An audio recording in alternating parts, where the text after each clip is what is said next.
La situazione è drammatica perché ormai sembra confermata questa gravissima perdita di posti di lavoro.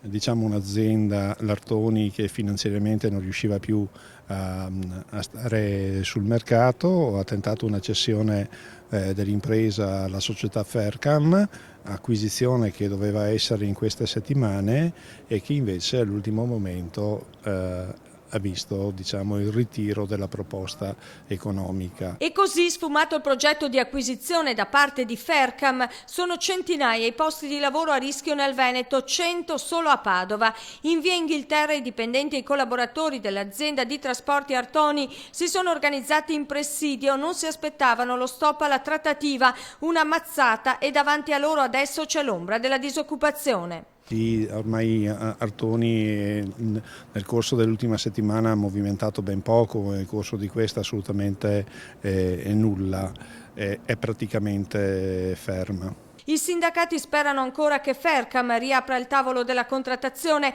altrimenti lo scenario che si aprirebbe sarebbe davvero molto pesante. Noi speriamo un accordo con Fercam perché è l'unico a questo punto che può dare un minimo di speranza a buona parte di questi lavoratori.